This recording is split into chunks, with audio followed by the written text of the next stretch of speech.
morning. Welcome first and foremost to the members of our panel who in their very, very busy diaries found the space to be with us this morning.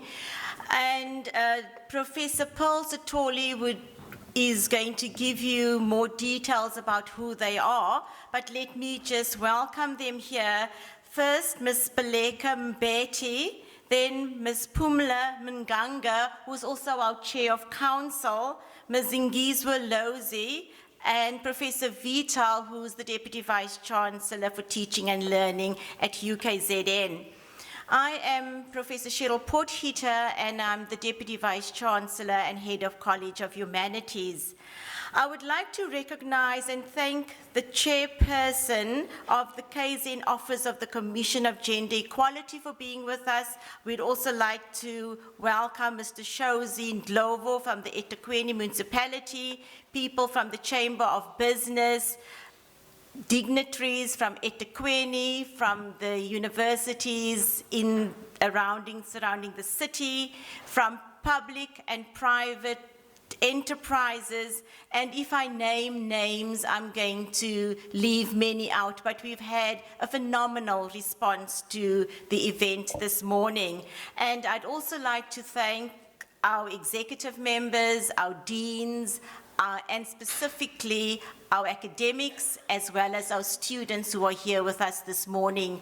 Many of our academics and students are coming in and out because our academic program does not stop when we have an event like this, but we have gone between 11 and 1 because that was the best that suited most of the diaries. All protocol observed, as I've learned to say in engaging in South Africa in the last 15 or 16 years. As you might know, this event is jointly hosted by myself and the Deputy Vice Chancellor for Research, Professor Nelson Ijumba. He's told me that he will not take a public role in the proceedings as he feels that today should be a space where men should be listeners. College of Humanities and the Research Office, we thought that it's appropriate to engage during this month of August with important issues of women and leadership and women as leaders. You might also note that we have this event on the 23rd, and many of the events are usually clustered around the 6th or the 7th or the 8th or the 9th, and we thought that Women's Month is August, and it does not necessarily need to be on or near the 9th, although that is an important date in the history of South Africa. We are very delighted to host the conversation with women leaders from a range of sectors in our society. As I've said, when Professor Sithole reads their bios, we will again realize how privileged we are to have them with us this morning. I would also like to, at this point, to recognize the women from the College of Humanities who were winners and runners-up in the recent Department of Science and Technology Awards, which took place on Friday night. They are Professor Divya Bana, Professor C. Paul, and Dr. Maheshvari Naidu. Dr. Bana is from the School of Education. Professor Sue Paul is from Applied Human and Social Sciences, and Dr. Maheshvari is from the School of Social Sciences. I would also like to recognize our students from the College of Health and AES who also won awards at that event. The Minister Hanekom had asked me to do the keynote last Friday based on my work on contribution as an academic and activist, but I actually believe that I was asked, as UKZN women have literally walked off with the top prizes over the past 3 years for the event, which is the Department of Science and Technology's National Award Ceremony, where they recognize women's contribution to science, technology, and obviously research. This morning, we also have one of our student vocalists, as you've heard, to render an item, and I think it's important that we showcase our student talent, so thanks, Shlengube.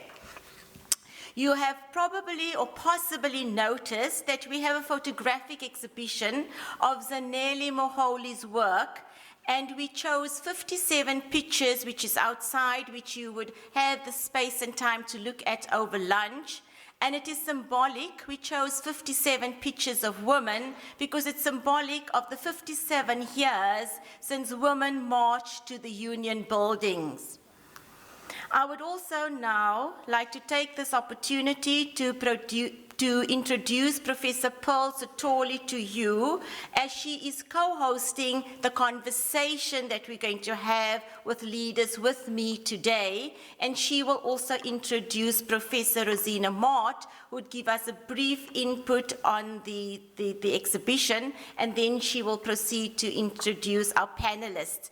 You might ask why we have people sitting on soft couches and not the usual space, because I really think that and I'm comfortable with the term feminist, as women and as feminists, we need to create spaces that we're comfortable with to engage in. So for me, the setup is a challenge to the patriarchal ways in which we are often still accustomed to do things. And I thought this would be, it's a celebration of where women are, but also a recognition of where we're still needing to go. And we're going to have a conversation with the panelists, and you'll have space to engage them as well. We've also, after the event at 1 o'clock, we've organized a lunch which would be hosted outside, and there you'd, again, as I've said, be able to engage with Zanele Moholi's work. I thank you.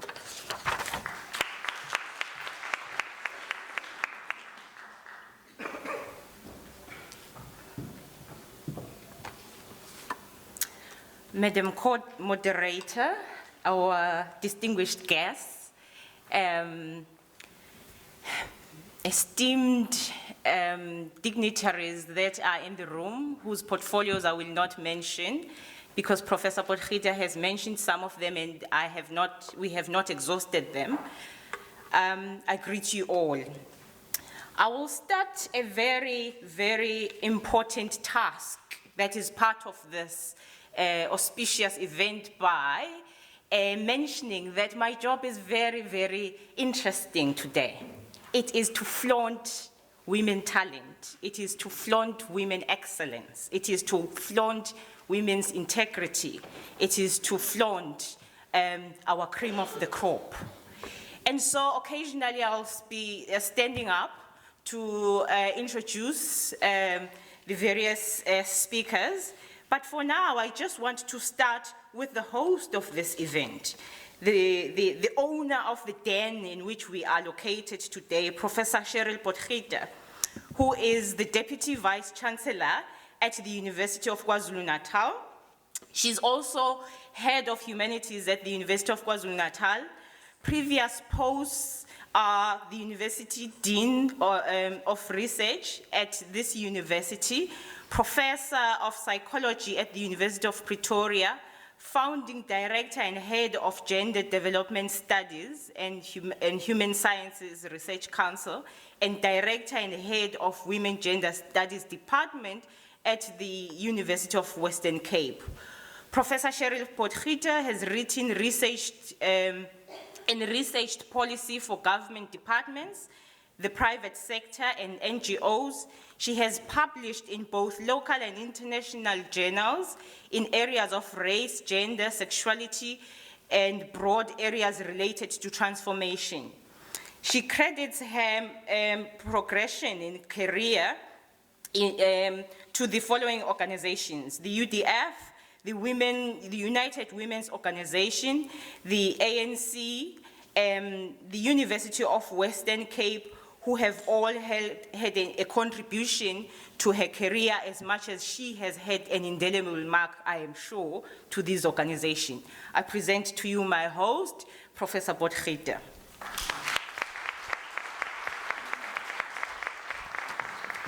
Professor Sithole has caught me offhand, and given that we are showcasing our talent, I would like to take this opportunity to to introduce you to Professor Sithole. Professor Mpili Sithole is an associate professor at the Community Development Program at UKZN. She earned her MPhil and PhD in anthropology from the University of Cambridge in 2001. These qualifications were preceded by an undergraduate degree at UDW, and she also spent time in various schools in KZN. I would also like to tell you that she was the winner of the Department of Science and Technology's Young Woman Scientist Award for 2011, and Professor Sithole is a contributor to social science theory in quite a major way. She writes on the politics of knowledge production, gender, local government, and traditional leadership. Amongst many writings, she has produced a book which I think is really an important contribution to scholarship called Unequal Peers, The Politics of Discourse Management in the Social Sciences, and it was published in 2009. I've had the opportunity to know her since we both worked a few years ago at the Human Sciences Research Council. Thanks very much, Paul.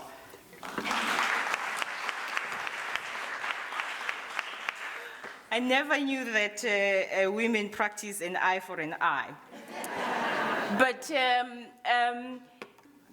as a way of continuing with the program, as well as continuing my task to continuously flaunt the talent that we have, I'd like to introduce to you someone who is going to introduce the works that you are going to see and enjoy outside there, Professor Rosina Maat.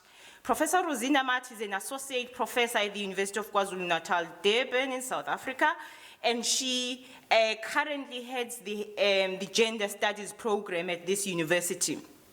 She was born in District 6, Cape Town, went to Steenberg High School, and thereafter took undergraduate degree at UWC, University of Western Cape.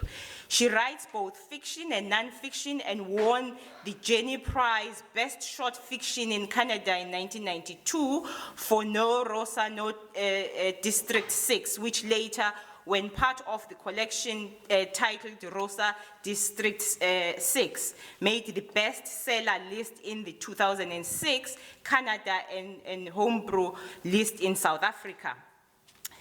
She took her master's degree at the University of York in the UK in 1988 and her doctoral degree at the Center for Contemporary Studies at the University of Birmingham, political philosophy and social psychoanalysis. She works in the intersections of political philosophy, Black consciousness, Derrida and deconstructionism, critical theory, and feminist theory. Professor Maat is a member of the International Assembly of Women in Philosophy and holds many other esteemed positions in various organizations. I now present to you Professor Maat to present the works that you see outside before we move on to the core program. Thank you, Professor Maat. Good morning, everybody, and welcome once again. The decision to exhibit the work of Zanele Magole is a very important one for us. Zanele Magole is a it's KZN-born photographer and artist. Her exhibition you will see outside is called Faces and Phases. It is very important for us, 57 years after the march, the Women's March, that we look at the faces of what we see today as womanhood. And Zanele Magole's work does that very well. She asserts the absence of presence, zooming in with the lens to elicit our lesbophobic, xenophobic, queerphobic, and homophobic gazes by making us see what we do not wish to see. The women we invisibilize because we are socialized to see women from a heterocentric point of view, for the most part. Physically, in the form of a woman we see as a society that we are comfortable with, while simultaneously in the imagination construct as absent the woman who refuses to be molded to fit the commoditized cup of motherhood and maternity. Zanele Magole's photographs offer a visual history of the social, intellectual, and political memory of South Africa, a memory fraught with the murder of lesbians in townships, cities, and rural areas, who was simply just a name to most of us. Her work urges us to recognize our struggle in their eyes, to look around as you go outside, to think and reflect, and also to look carefully at the faces of women and draw each one in with our own breath, a collective breath, as we celebrate Women's Month and remember the struggle for freedom. I'm going to read a small segment of her artist statement, which I think is very important for us to have. She's going to be with us, hopefully, in 2 weeks' time to talk more about her work. She says, in 2012 alone, we read about queercides and lesbocides that claimed more than 10 innocent lives. In the majority of these brutal murders, the victims were black lesbians, many of them younger than 30. Such violent hate crimes suffered at the hands of aggressive perpetrators are often used to silence us as a community. Freedom of expression can put some of us at risk. Fundamentalists use the Bible to justify their hate speech and influence those who are ignorant to enforce further prejudice. Over the past few years, we have also witnessed unjust situations in which members of our LGBTI community were clearly refused citizenship. She says, I decided to capture images of my community in order to contribute towards a more democratic and representative South African homosexual history. Up until 1994, we black lesbians were excluded from participating in the creation of a formal queer movement, and our voices were absent from the pages of gay publications, while white activists directed the movement and wrote about gay issues and struggles. Hence, a few of us were present in the forefront, although many operated underground. A lot has changed since then, with the publication of queer books providing good information on subjects, including spirituality and sexuality, same-sex marriage, gay youth speaking on their positionality, lesbians reclaiming their stance within the queer movements, and transgender persons emerging within those spheres claiming their existence. There's a particular meaning and interplay to the words faces and phases. Aside from the dictionary definition of a face, the front of a head, from forehead to chin, the face also expresses the person. This means me, photographer and community worker, being face to face with the many lesbians I have interacted with from different townships in Gauteng, Durban, and Cape Town. And even beyond those zones, each photograph bears a caption with the subject's name and where and when the image was documented. I call this method visual activism, she says. I decided to use it to mark our resistance and existence as black, queers, and non-gender conforming individuals in our country, because it is important to put a face on each and every issue. We have 56 photographs outside. We have 1 year, because she asked me also to make sure that we recognize that for those of us who go to graveyards, that we also remember women who died and who were murdered because they're gay. Thank you. Enjoy the rest of the morning.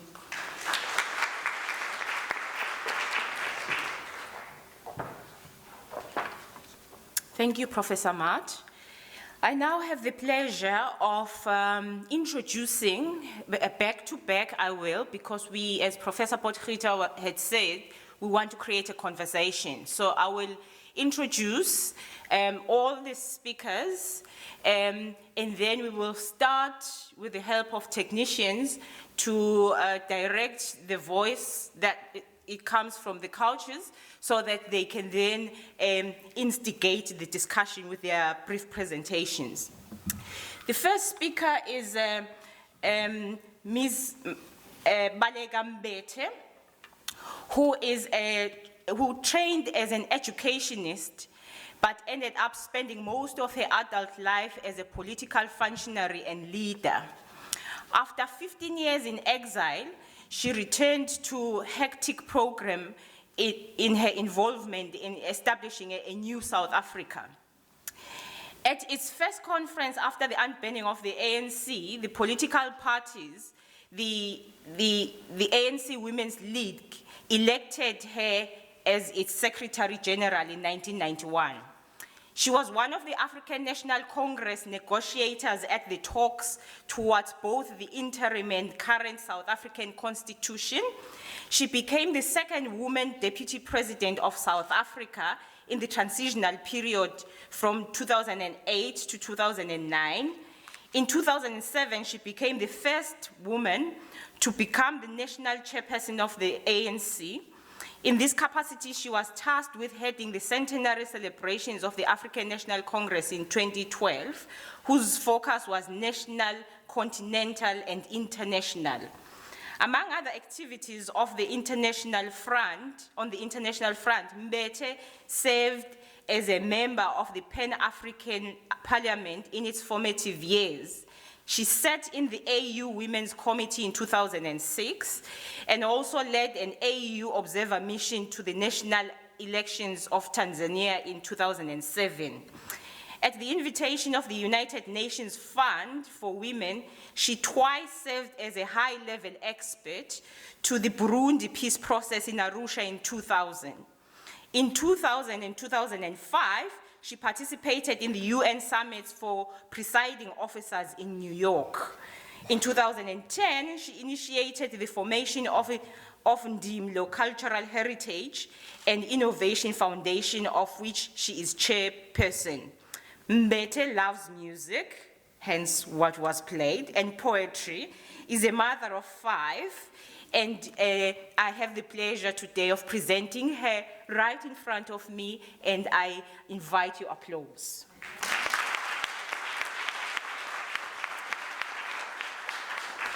Our next speaker is Mrs. Pumla Mganga, who is the chair of council of this very illustrious university that is winning international recognition.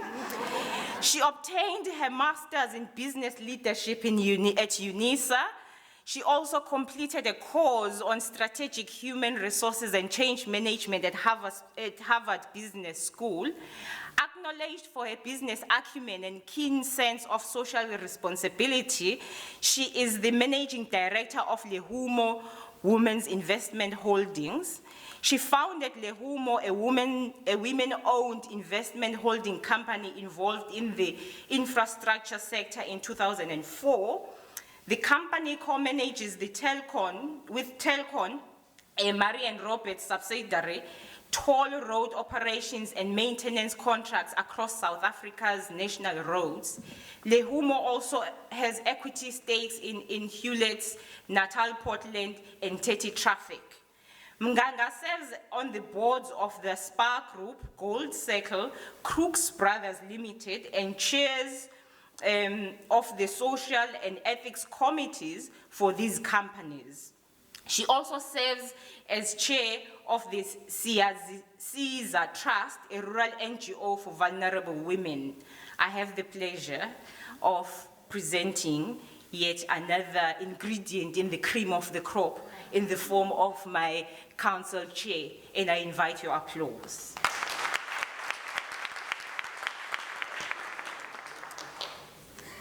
Going further in the diversity of leadership talent we are flaunting, I now present to you Ms. Zingiswa Losi, second Deputy President of COSATU, member of Oversight Committee of University on University Transformation.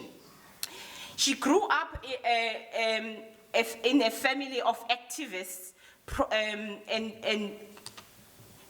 she cut her teeth in politics in COSAS while she was still at school.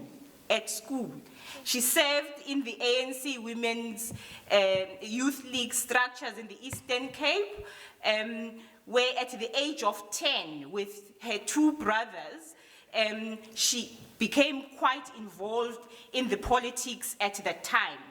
Losi is a trained soldier, and at some point she served in the South African Defence Force for 3 years.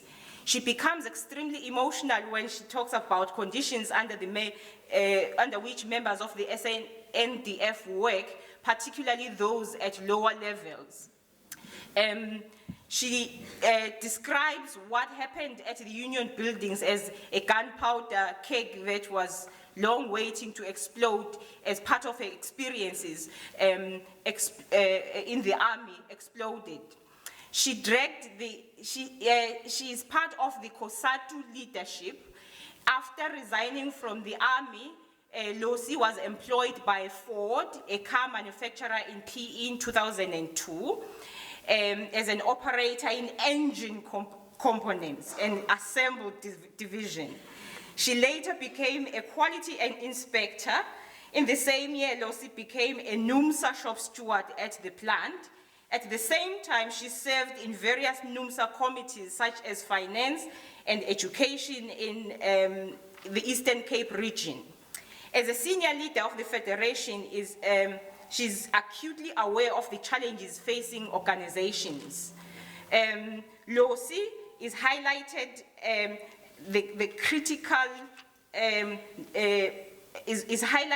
has highlighted as critical the current COSATU leadership to ensure women swell in the ranks of the Federation, and how this will go a long way to eradicating patriarchal tendencies that still exist in our society. I don't know how you read such talent in just a few minutes that I have been given, but I now have the pleasure of presenting to you in person Ms. Losi, seated right here, and I invite your applause.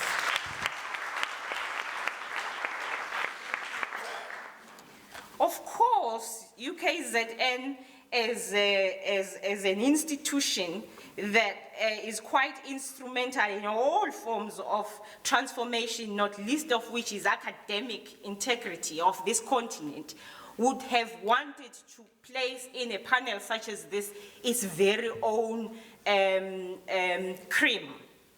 Professor Renuka Vithal was appointed to the position of Deputy Vice Chancellor Teaching and Learning in May 2008.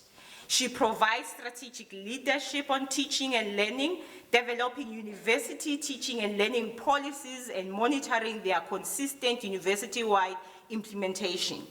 Having set up the University Teaching and Learning Office, other areas of focus are curriculum transformation, quality promotion and assurance, promoting student access, throughput and success, and implementation of the university language policy in relation to teaching and learning. As a scholar in the field of mathematics education, she actively supports institutional research by promoting research-led teaching and learning in the university. Professor Vithal has distinguished academic career that spans some 25 years, a full professor of mathematics, mathematics education. She previously held the position of dean in the Faculty of Education. She obtained her qualifications with several distinctions. She gained an MPhil in mathematics education from the University of Cambridge in the United Kingdom, a doctoral degree of natural science from Aalborg University in Denmark. Professor Vithal is a prolific author and has published extensively in peer-reviewed journals, chapters in books, and authored several books in mathematics. She's a member of several journal editorial boards and is currently chair of the South African National Committee on the International Mathematical Union. My job is fantastic today.